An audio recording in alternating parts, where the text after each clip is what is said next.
oyendo muy bien. Gracias. Hay 5 gracias.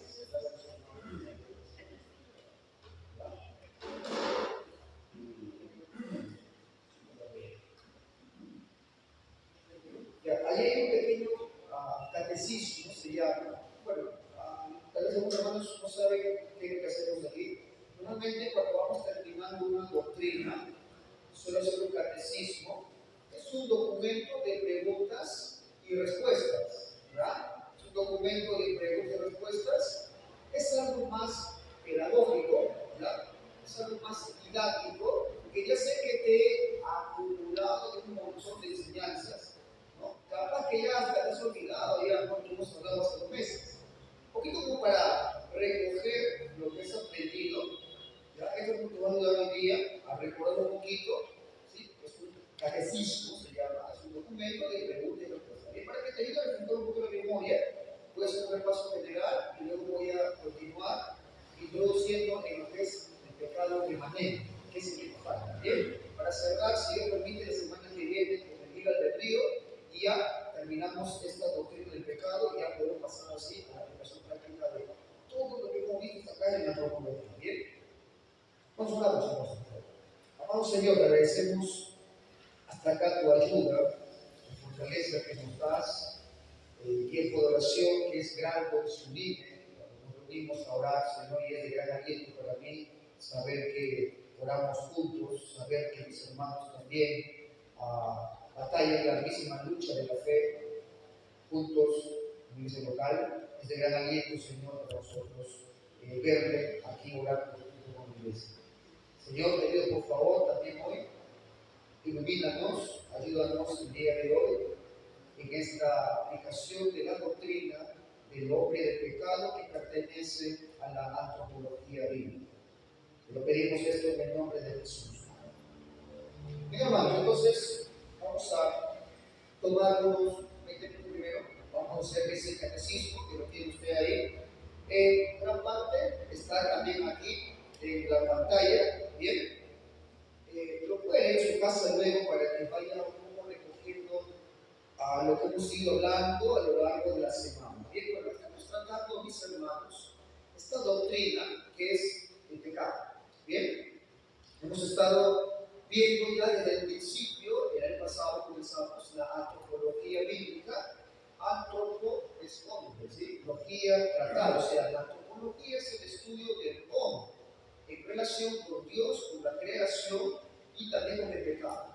Hemos hablado de varios temas, desde la creación, hemos hablado del hombre, cuál es su naturaleza, su constitución, de qué está formado el hombre, quién hizo al hombre, por qué lo hizo Dios al hombre, cuál fue el contexto en el cual Dios puso al hombre, qué significaban los árboles en la creación, qué significaba la creación, en cuántos días creó Dios al hombre, eran literales, eran espirituales los 6 días, qué era la teoría de la brecha, qué era la teoría de que los 6 días no eran textuales, sino que simplemente eran alegóricos. En fin, hemos visto una serie de enseñanzas: qué es el alma, quién creó el alma del hombre, cómo Dios le asigna el alma al hombre, es cuerpo, alma, espíritu, o era cuerpo, alma o espíritu. Hemos explicado ya que el hombre no es tri, es bi y coto, ¿sí?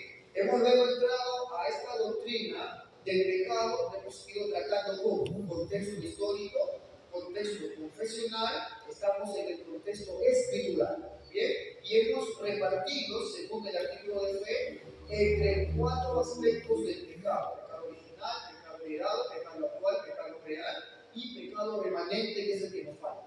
Para concluir con lo que es el libre albedrío, es un tema implicante, ¿no? Porque ahí hay mucha discusión al respecto, pero no es nada difícil siempre y cuando definan bien los puntos.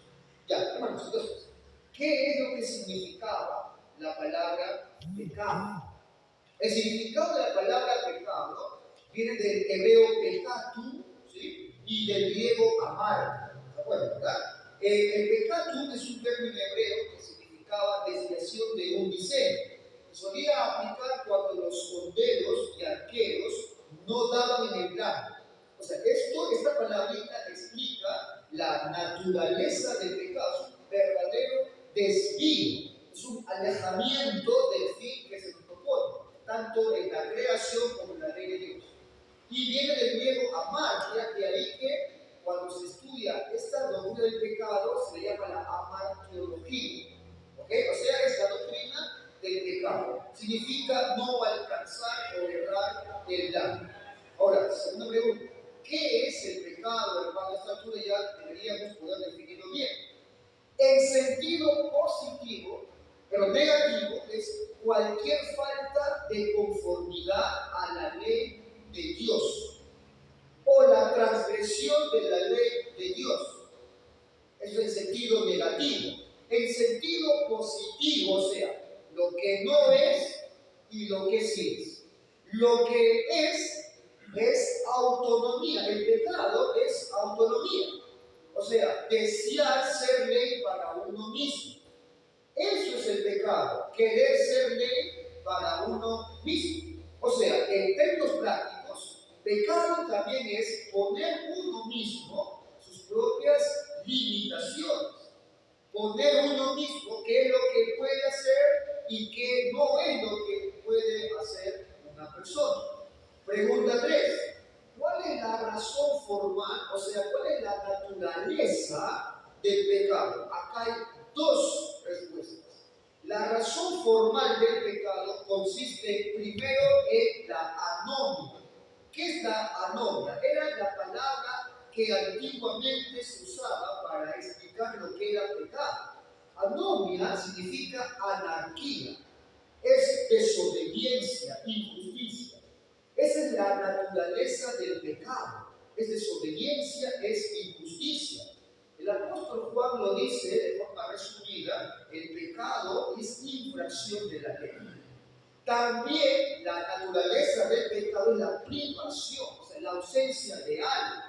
Esa privación denota la falta de rectitud, la falta de bondad. Hay una criatura racional en la cual ha sido privado de algo, de rectitud. Creo que es más importante rectitud o falta de bondad. Pregunta 4. ¿Cuáles fueron, mis hermanos, las consecuencias del pecado de Adán? Encontramos, ¿verdad?, que hay dos relaciones, ¿sí? Una que es orgánica, una que es legal. O sea, ¿qué ocurrió cuando Adán peca? Trajo consecuencias. Dos en particular, ¿sí? Culpa del pecado. La culpa del pecado nos fue imputada. Es la parte legal. O sea, tú eres culpable. Al nacer eres culpable. ¿Por qué? Porque fue imputada la culpa. Y la otra consecuencia es la naturaleza corrompida. O sea, eres corrupto. Al nacer todo hombre, ¿cómo nace? Culpable legalmente ante Dios y nace corrupto, inclinado moralmente al mal. Lo primero, la culpa, se te imputó a ti legalmente. Y lo segundo, la corrupción, es por generación ordinaria. Como tú eres pecador, das a luz a otro pecador. Tu hijo que es pecador da a luz a otro pecador. Y así, de forma ordinaria, ¿sí?, esa corrupción va pasando a todos los descendientes de Adán. Pregunta 5. ¿Qué era, hermanos, el pecado original, llamado también pecado heredado? El pecado original se refiere al estado pecaminoso, o sea, el estado en el que nace todo hombre. En teología se le denomina como peccatum original, en español, pecado original. O sea, amados hermanos, pecado original no se refiere al primer pecado. Algunos confunden hasta el día de hoy. No es el primer pecado de Adán, es la condición en la que nace todo hombre. Si quieres usar el término original, úsalo en tu vida. O sea, tú al nacer eras originalmente ¿qué? Pecador. Eso es pecado original, ¿sí? O sea, no se refiere al pecado inicial de Adán, se refiere al alcance de ese pecado, a la consecuencia de ese pecado. Ese pecado original, entonces, es el que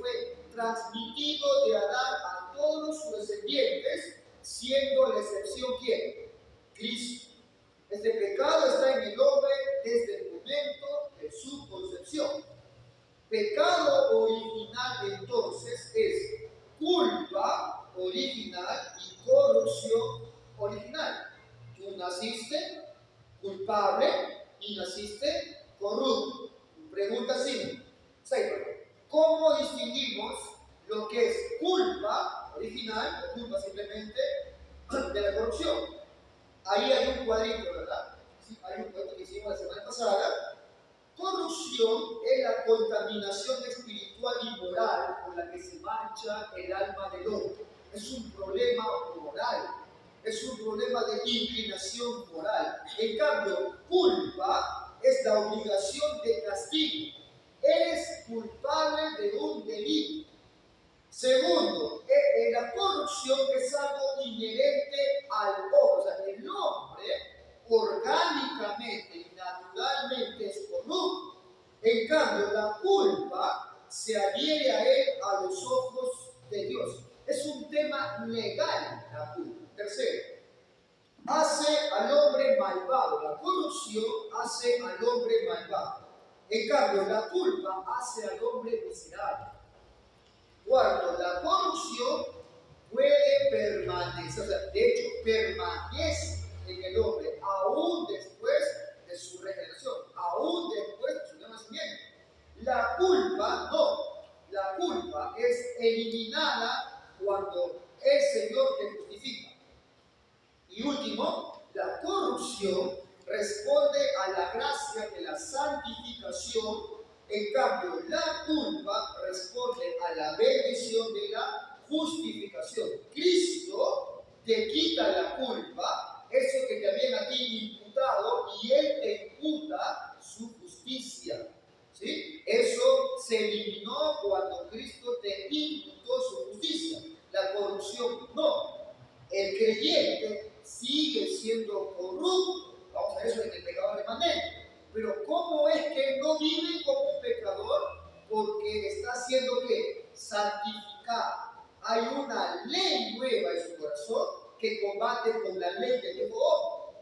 Hay una lucha, una tensión ahí. Pero él ya no es esclavo del pecado, es enemigo del pecado. No es igual ser esclavo que ser un enemigo del pecado. ¿Correcto? Pregunta número 7. Entonces, ya que hablamos de la culpa del pecado y la corrupción del pecado, ¿cómo se nos imputó la culpa del pecado? ¿Cuál es el tipo de relación por la cual somos culpables con y en Adán? Ustedes deben recordar que yo puse algunos casos, ¿no? Pastor, esa relación por la cual yo soy culpable por el pecado de Adán, ¿será algo así porque Adán era cabeza de la raza humana? No, no es por eso, porque Adán siguió pecando siendo cabeza de la raza humana. Y esos pecados después del pecado inicial no se le imputaron al hombre, así que esa no es la forma de relación. Pastor, ¿será porque Adán era el padre de la raza humana? Tampoco.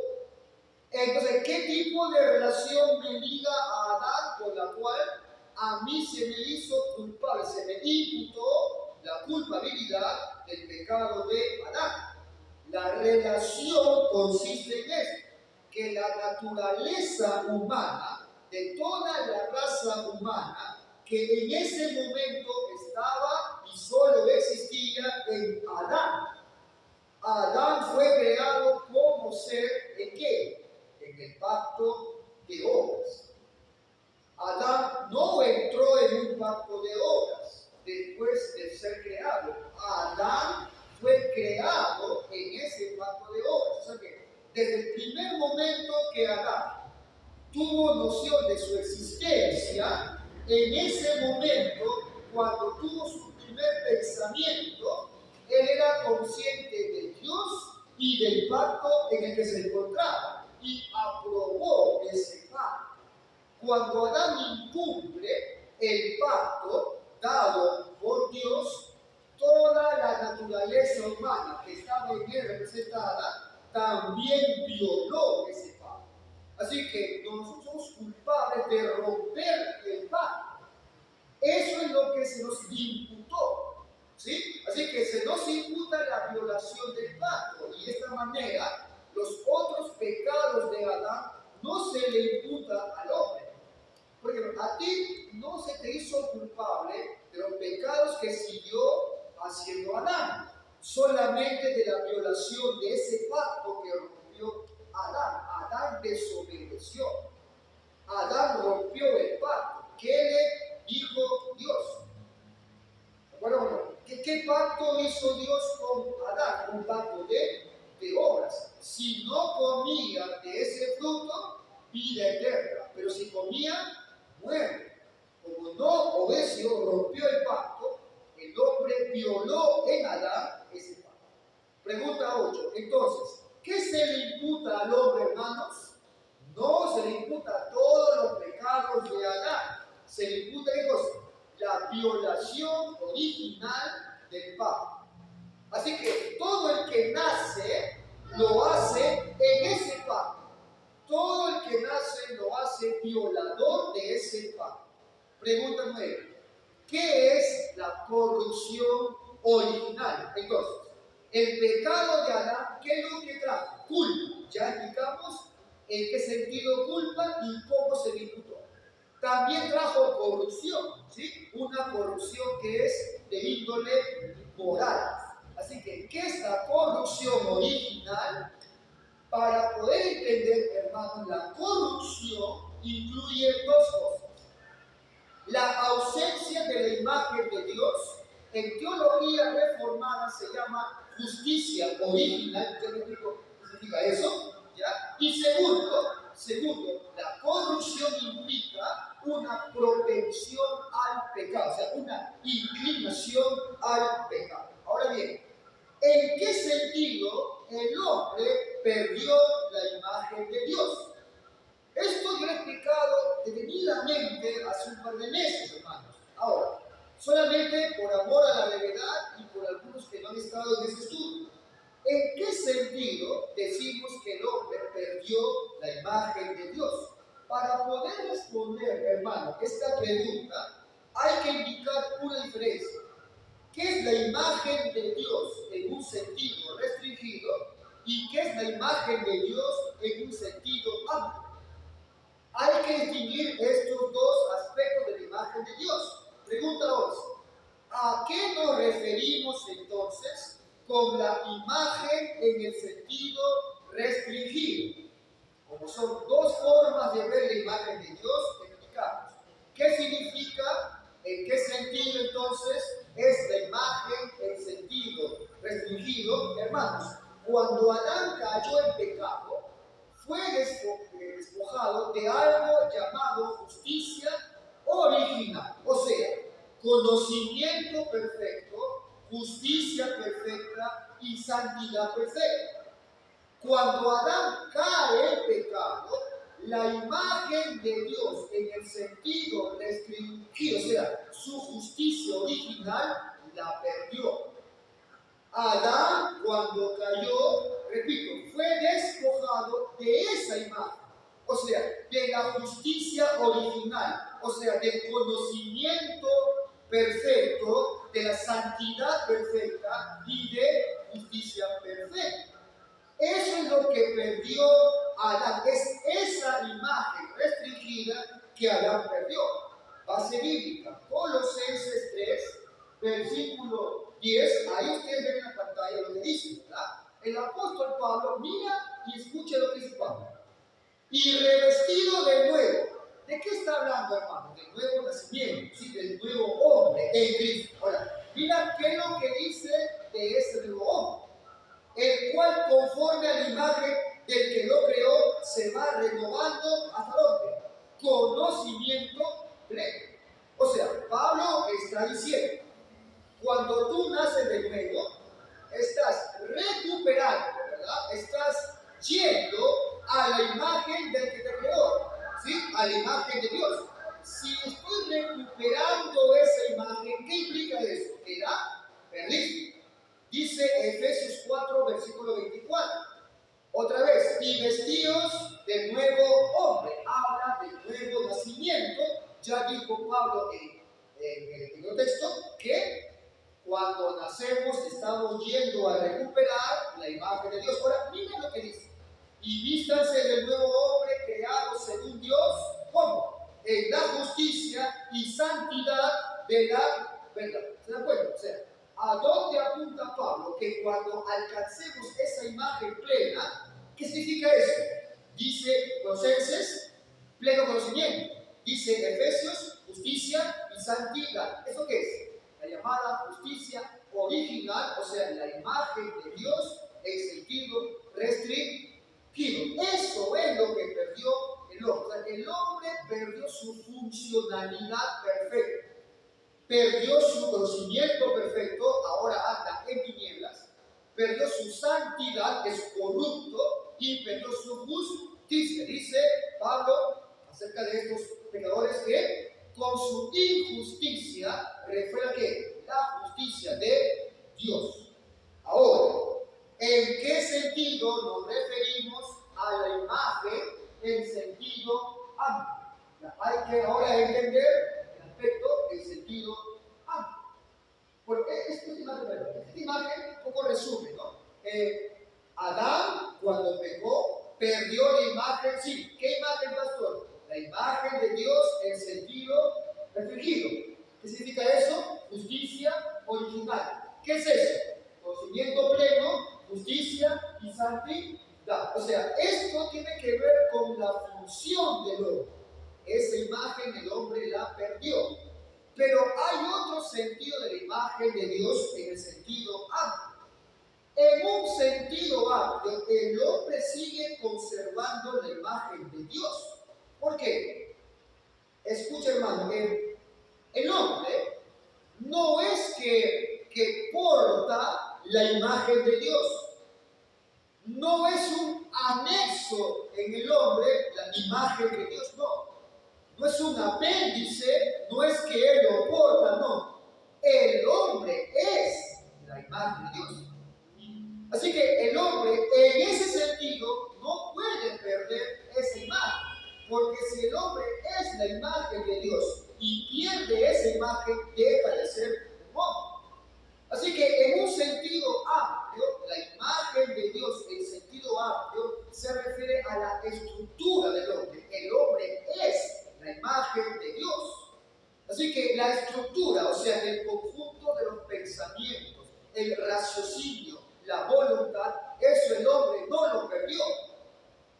Fue, ¿qué cosa? Fue duramente quebrada, dañada, pero está viciada, pero está en el hombre.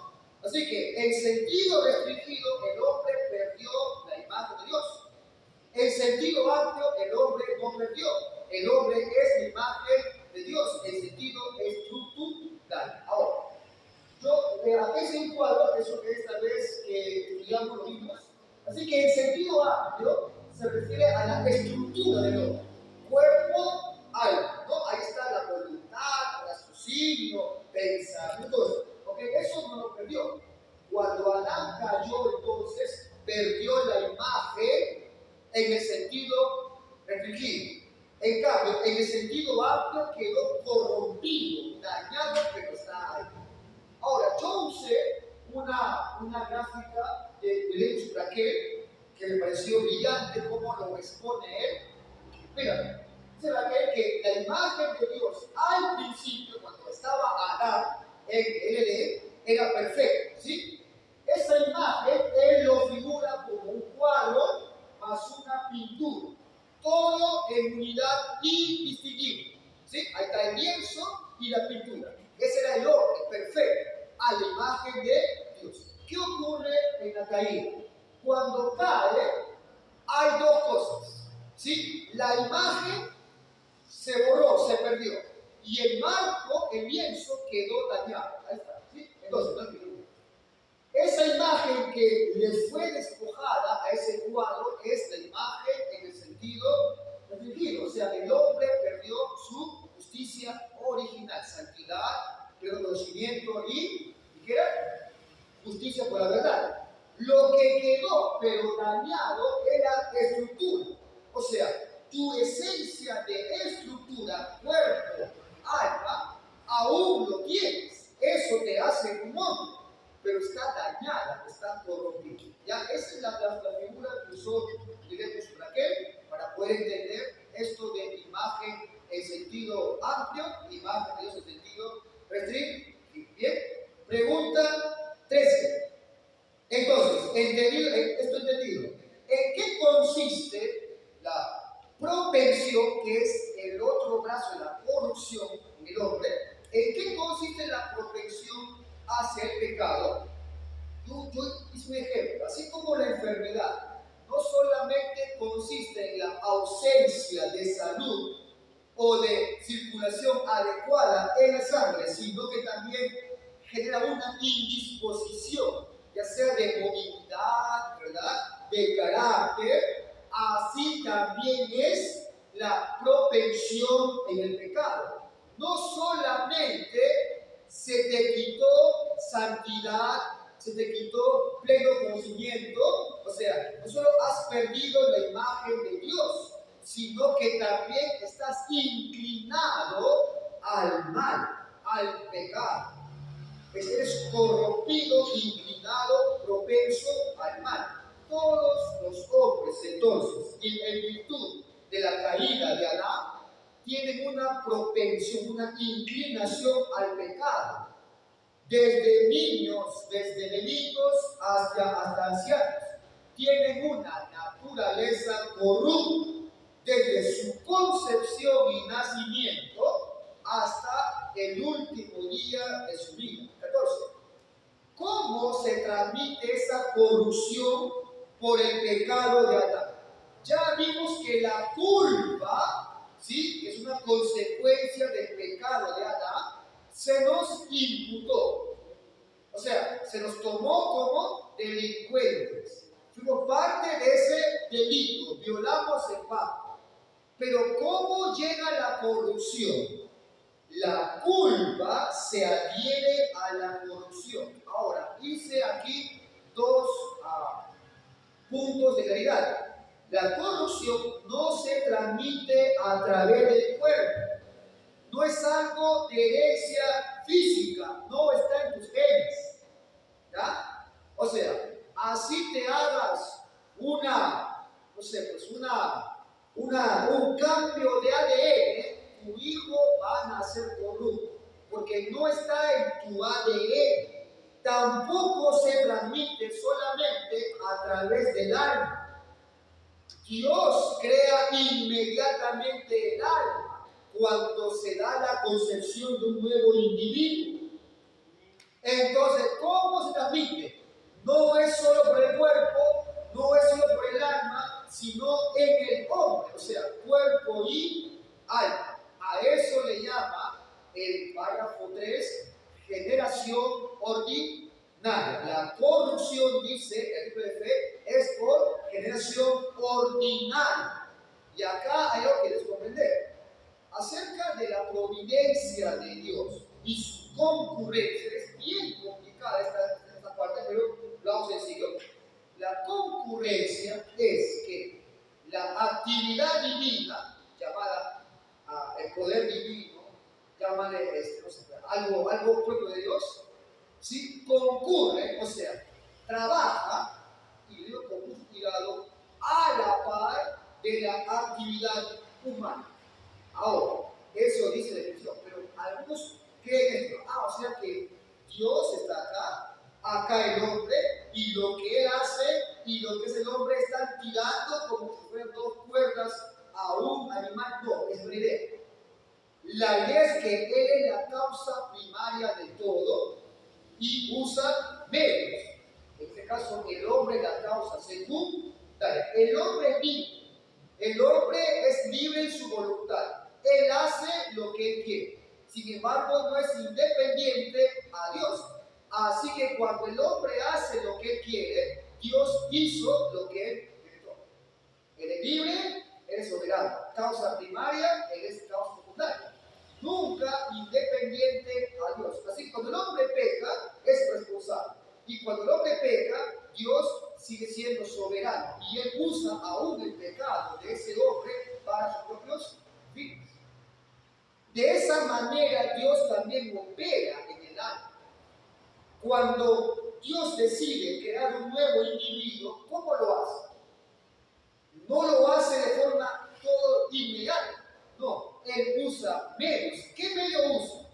El organismo de la mujer, ¿sí? Las coyunturas, conexiones, la biología orgánica de la mujer, para que forme, ¿verdad?, el cigoto, luego la blástula, luego la gástrula, el embrión, y él de inmediatamente forma el alma. Nunca, no hay ningún momento en que el cuerpo estuvo separado del alma. Así que es concurrencia. Dios ayuda de forma inmediata en el alma y usa el medio orgánico del cuerpo de la mujer en la formación del embrión. Y así da a luz un nuevo individuo. Dios estuvo obrando en todo momento. Ahora, esa maldad, esa corrupción es por relación ordinaria. Como tú eres pecador, al nacer tu hijo, nace pecador. ¿De acuerdo? Pregunta que sigue, pregunta 15. ¿Cuál es el contexto de esa corrupción? Y acá cito el párrafo 4, ¿sí?, del 6º capítulo del artículo de fe. Dice que esta corrupción original, por la cual estamos completamente indispuestos, incapacitados y opuestos a todo bien y enteramente inclinados a todo mal, procede en sí todas las transgresiones.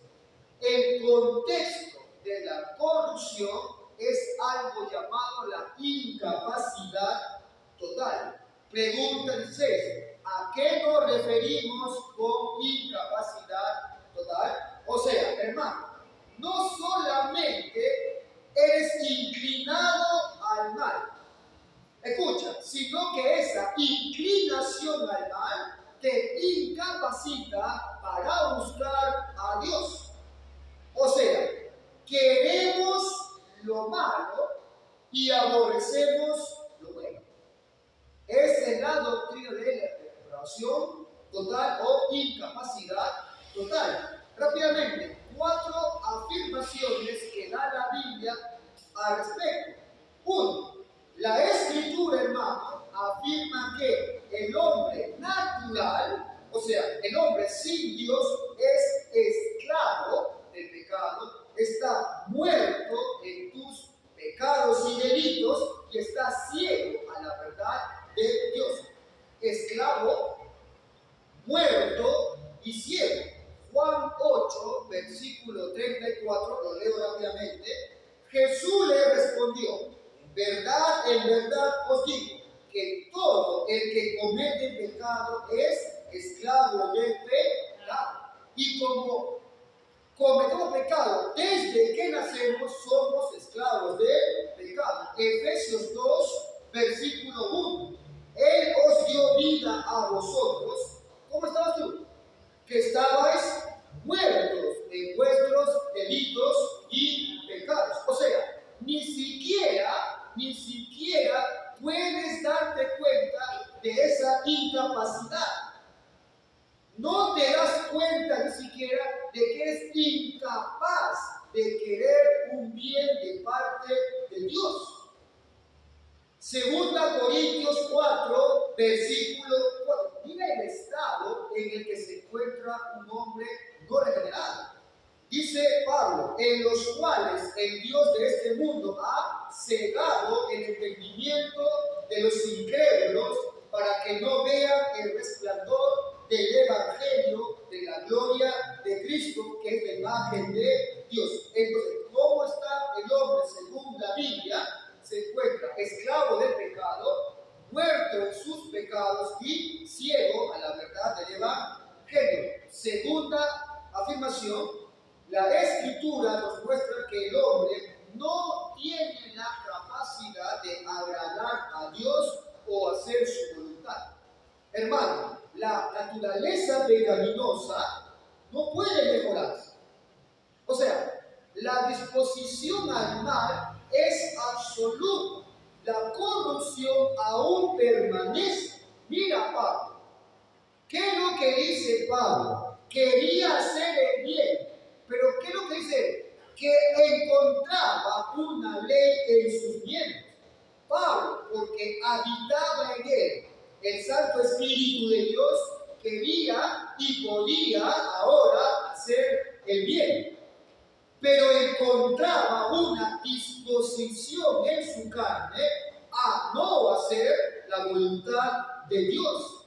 Dice Pablo, por cuanto los designios de la carne son enemistad contra Dios, porque no se sujetan a la ley de Dios y tampoco pueden. Y los que viven según la carne no pueden agradar a Dios. O sea, no quiere y tampoco puede. Tercera afirmación, la Escritura afirma que nadie quiere o puede recibir a Cristo o venir a Dios si Dios no le trae al Hijo. Es imposible que alguien venga a Cristo si el Padre no le trae.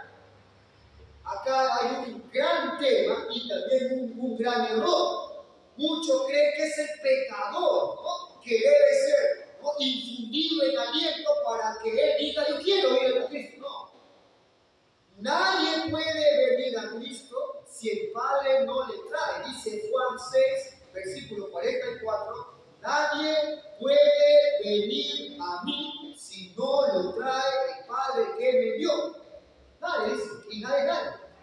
Y yo lo levantaré en el día final. Dice luego Juan 6, 37. Todo lo que el Padre me da vendrá a mí, y al que viene a mí, de ningún modo lo echaré fuera.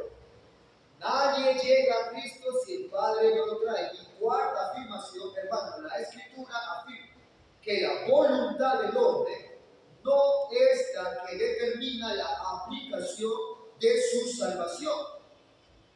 No es la que determina la aplicación de su salvación.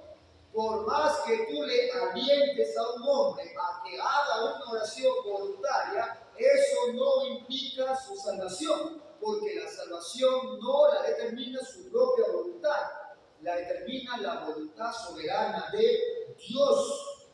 Santiago 1:18 dice: en el ejercicio de su voluntad, Él nos hizo nacer, ¿cómo? Por la palabra de verdad, para que fuéramos las primicias de sus criaturas. Así que eso es lo que dice. Ahí está el contexto entonces de esa propensión al pecado en la incapacidad total. Pregunta 7.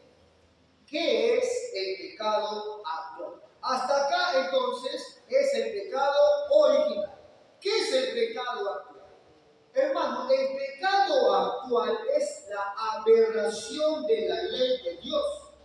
Hice la semana pasada toda una lista de pecados, de omisión, de comisión, etc.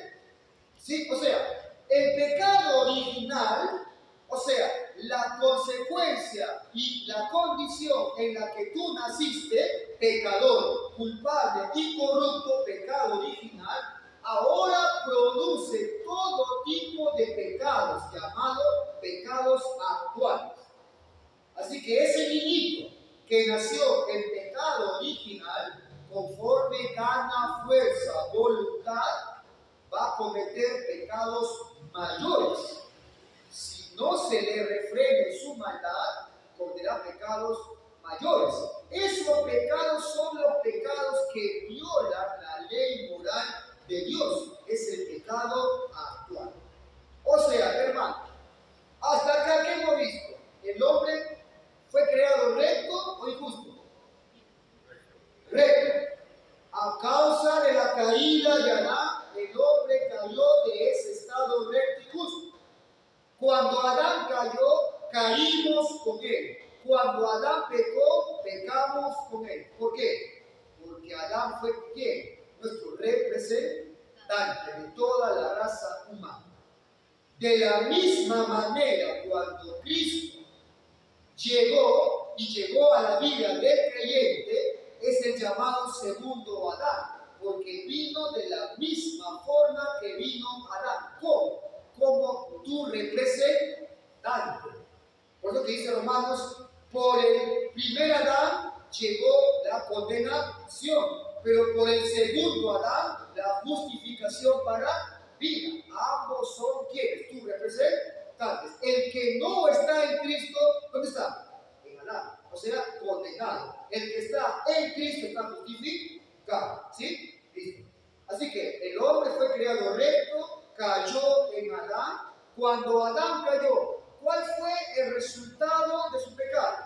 El pecado original. ¿Qué significa eso? Culpa y corrupción. ¿Cómo llegó la culpa? Por imputación.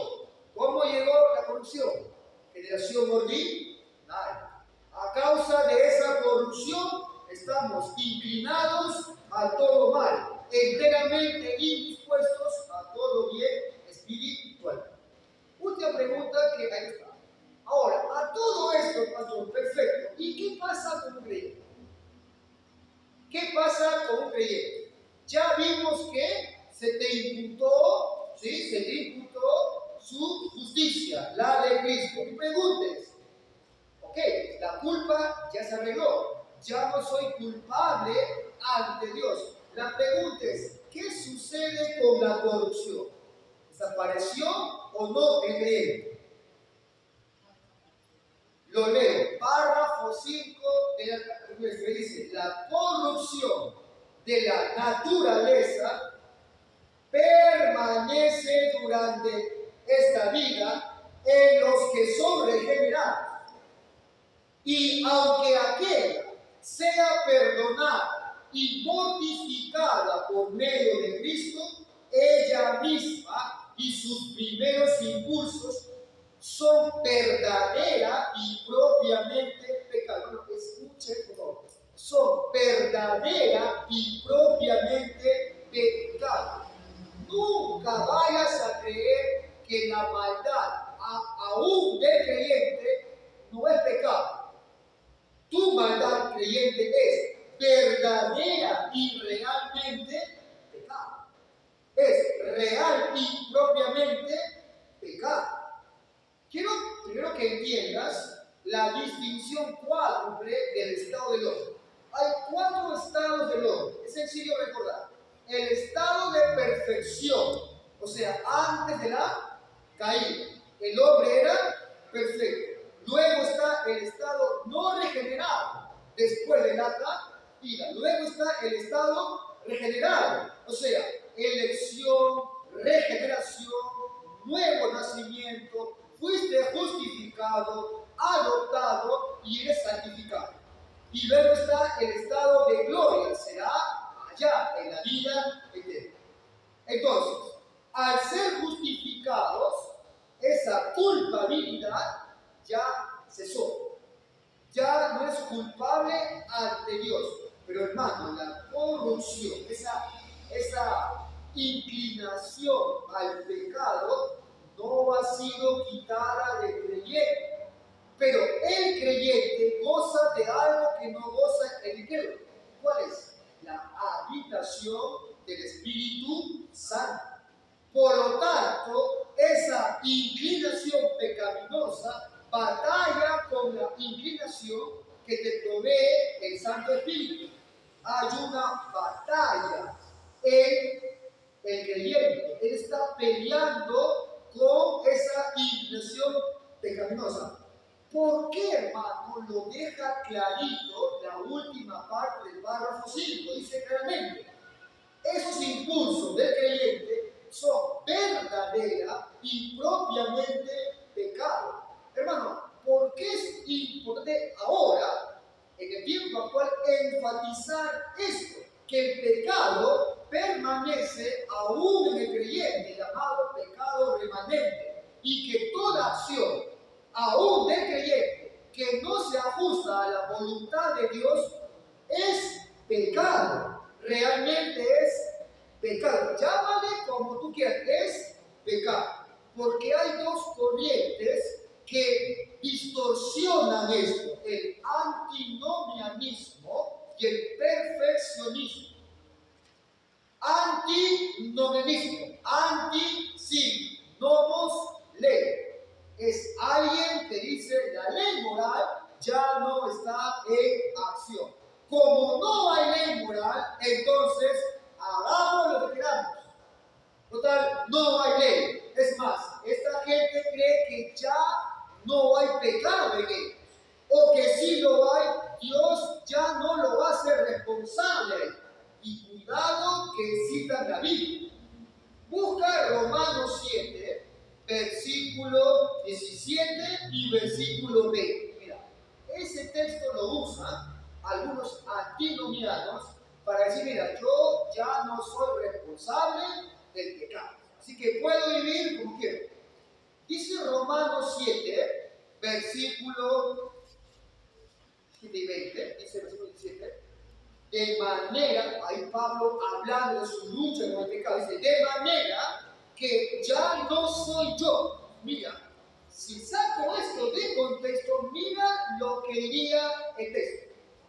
De manera, Romanos 7, 17, de manera que ya no soy yo quien hace aquello, sino el pecado que mora en mí. Salta al versículo 20. Y si hago lo que no quiero, ya no lo hago yo, sino el pecado que mora en mí. Pregunta, hermano, ¿puede acaso sustentar este pasaje el hecho de que ya no hay pecado o que usted no es responsable del pecado? No, hermano. Pablo aquí está reconociendo que el pecado mora en él. Pero hay gente que toma el texto y dice, oye, mira, yo ya no hago lo que quiero. Y si lo hago, ya no soy yo, dice Dios. Así que yo no soy responsable ante Dios de la ley moral.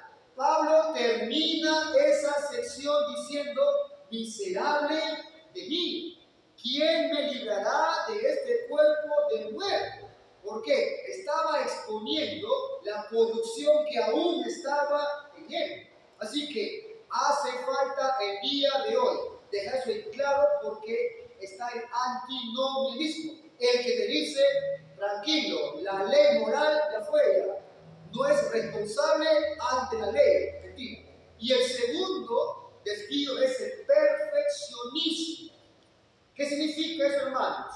A ver, si bien es cierto, el creyente apunta, sí, apunta a la perfección, eso es verdad, pero la perfección se alcanza allá, en la resurrección en gloria, no en la tierra.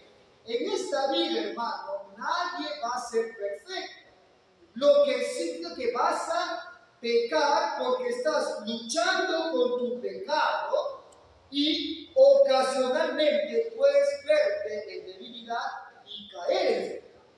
Así que apuntamos a la perfección, nos movemos a la perfección. Es más, la ley moral de Dios tiene esa función, perfeccionar al creyente para ese tiempo. Y ese creyente es impulsado a obedecer la ley de forma gozosa. ¿Te has preguntado tú esto alguna vez, pastor? ¿Cómo me vuelvo como Cristo? ¿Cómo camino como Cristo? Esto es algo mágico, es algo abstracto. Es fácil. Está la ley moral ahí. Cumple. La ley tiene una función, perfeccionar a los santos de Dios. Cuando yo veo la ley moral, sus 10 mandamientos, y la cumplo y me deleito, estoy siendo perfeccionado, siendo llevado como Cristo. Pero hay algunos que dicen que en esta vida no podemos tener ningún tipo de pecado. Error. La marca auténtica de todo verdadero cristiano, que es la confesión de sus pecados y el alejamiento de sus pecados. Ellos se saben pecadores, vienen delante de Dios buscando misericordia, y cuando pecan hay una promesa: ellos y solo ellos serán limpiados. A eso, hermanos, se le llama el pecado remanente. Así que, ¿qué es el pecado remanente? No es un concepto teológico, es una realidad en la vida de todo creyente. En ningún lado de la Biblia, hermano, encontramos que se puede llegar a una madurez tal que ese creyente no tenga ningún tipo de problema con el pecado. Todo lo contrario, hermano. Cuanto más avanzamos en nuestra vida, cuanto más nos profundiza en la palabra de Dios, más se da cuenta de lo horroroso que es el pecado en su vida y que él sigue pecando y que hay un poder que el pecado aún ejerce en él. Así que, hermano, vamos a hablar luego justamente de cómo se mortifica el pecado y de libre albedrío. No quiero terminar esta sección, quiero solamente darte una escritura. Todo esto, hermano, que hemos hablado, he intentado mostrarte la miseria del hombre de varios enfoques. He usado la perspectiva de la caída del hombre, el pecado original, el pecado actual. El hombre es incapaz, perdió la imagen de Dios. ¿Para qué? Para que usted no descanse solamente en un mero conocimiento de todo esto. Haga un uso práctico de él, hermano. Aplícalo a ti mismo. Aplícatelo a ti mismo. Hermano, considérate a ti como ese miserable del que habla Pablo. Imprime en tu corazón que eres la criatura más miserable sobre la faz de la tierra. Hermano, si tú pudieras percibir de verdad un atisbo de tu miseria, créeme, como dijo alguien, que tus ojos jamás dejarían de llorar. Si Dios te revelara realmente un atisbo de tu miseria, de lo que está en tu corazón, tus ojos no dejarían de llorar. Así que, hermano, contempla esto por amor a la iglesia, a tu hermano y a tu alma. Tu corazón aún sigue siendo un estanque lleno de todo tipo de pensamientos odiosos, envidiosos, malvados, iracundos, injustos, engañosos y orgullosos. Son pensamientos que te llevan a alejar y despreciar a Dios. Piensa eso, hermano. Eso aún está en tu corazón. Y ahora que sabes eso, comprométete todos los días a morir a ese pecado. Examina tus conversaciones. Examina qué es lo que tus palabras quieren decir día a día. En dimensión interna y también en lo externo. Todo el día presta atención a tus pensamientos y a tus actos. Cuando llega la noche, siéntate a meditar, revisa tu comportamiento y ruega al hermano al Señor que te dé una perspectiva correcta de su majestad, de su dignidad y de lo que significa el pecado. De que esos pensamientos del corazón son un desprecio a su majestad. Ruégale a Dios que te muestre, que te revele por la Escritura el tenor del castigo de todos aquellos que van a morir en su pecado. Cuando uno puede entender el castigo del pecado, lo que es el pecado, hermano, ese hombre, esa mujer, vive realmente una vida entera. Señor, ayúdame por favor a comprender esta doctrina. Casi ya hemos llegado a la conclusión de esta doctrina. Nos quedaría un aspecto, sin embargo, por favor te ruego, Señor, que puedas permitirnos considerar la miseria del hombre. Nadie aquí, Señor, salga en un triunfalismo o en un perfeccionismo, pensando que ya la regeneración arregló todo ese problema del pecado. No. La culpa fue quitada, la corrupción aún permanece en el creyente. Sin embargo, tenemos al Santo Espíritu habitando en nosotros, trayendo una nueva naturaleza, una nueva inclinación, luchando contra la inclinación. De ahí que Pablo habla de mortificar el pecado. Señor, usa por favor estas doctrinas, para que mis hermanos puedan considerar su miseria, su pecado, entender lo que es el pecado y sobre todo aplicarlo. Te lo pido esto